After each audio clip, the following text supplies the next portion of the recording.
आज चाहिँ मैले मेरो पहिलो धोका चाहिँ कसरी खाएको थिएँ भनेर म भन्छु यो चिप्सको पछाडि यो डिपिङ सस देखाएको छ त्यो चिप्सहरूको पछाडि देखाइ नै रहेको हुन्छ अनि मलाई चाहिँ यो हुन्छ नै भित्र प्याकेटमै आउँछ होला लाग्थ्यो अनि पढ्न पनि सक्दिनँ थिएँ नि त पहिला तर एकदमै धोका खान्थेँ क्या खोलेर हेर्छु अनि आज चाहिँ मैले यस्तै नै बनाएको छु अनि आज चाहिँ म आइसकेँ होइन मेरो स्कुलबाट अनि आज चाहिँ मैले के पाएको छु थाहा छ मेरो आइडेन्टिटी कार्ड पाएको छु अनि कोठा छिरेँ होइन कोठा छिरेर हेर्दा हेर्नु न सुँगुर बस्ने कि मान्छे बस्ने छुट्याउनै गाह्रो के अनि बाबाको फोनमा चाहिँ चार्ज रहेछ होइन अनि फेरि मेरोमा हेऱ्यो भने चाहिँ मेरोमा चाहिँ फोनमा चार्ज नै छैन 9% छ अनि अब चाहिँ म कपडा फेर्छु अनि अलिकति रुम मिलाएको जस्तो गर्छु है अनि फेरि आज चाहिँ मैले बनाइसकेँ मेरो रुम चाटाक चिटिक कानमा एयरपोर्ट हुनुजेल चाहिँ मलाई जे काम गरे नि जस्तो काम गरे नि मलाई फरक चाहिँ पर्दैन तर हुनु चाहिँ पर्यो अब खाजा खानु पर्यो भने तल गएको मम्मी चाहिँ यहाँ नि यस्तो मेहनत गरेर हेर्नु न मम्मीलाई चाहिँ मुख्यमा आउँछ लाग्यो कि अनि बदाम जुस खोलेर खानु भयो मम्मीले अनि मैले चाहिँ यो डिपिङ सस देखिरहेको थिएँ इन्टरनेटमा अनि मलाई चाहिँ ट्राई गर्न मन थियो कि अनि आज चाहिँ मैले ट्राई गर्दैछु यो फाइनली डिपिङ सस मेरो घरमा चाहिँ जे सामान छ त्यही नै मैले हालेको छु मेरो घरमा त धेरै सामान छैन नि त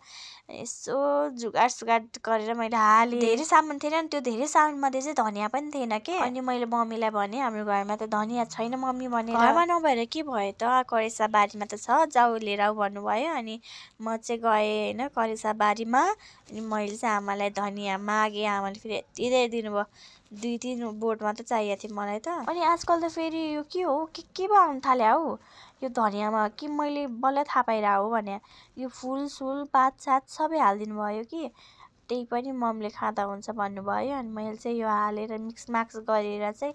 यो डोरिटोस ल्याएँ यो चाहिँ मेरो फेभरेट नै हो कि त्यति मिठो त लाग्दैन तर खान पाएँ भने चाहिँ म चाहिँ खान्छु है त अनि टक्क लाएर मैले चाहिँ गरेँ मेरो चिप्सको अनबक्सिङ मलाई यति गाह्रो भएको छ नि यो चाहिँ अब यो चिप्स उखाड्न नि अनि टक्क लाएर चट्ट पारामा चाहिँ मैले यसरी डिपिङ सस यसो छुट्टै राखेँ अनि मैले चिप्सहरू पनि त्यही नै राखेँ अनि खान थालेँ खाँदा फेरि एकदमै मिठो भएको थियो है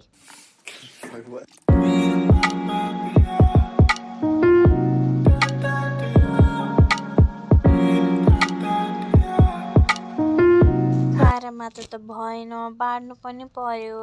भनेर चाहिँ मैले चाहिँ मेरो आमालाई पनि दिन त गएको होइन तर आमा भने अत्तो पत्तोमा हुनुहुन्न थियो अनि पछि चाहिँ उस त्यहाँनिर कुन आमा बसिरहनु भएको रहेछ अनि मैले चाहिँ गएर दिएँ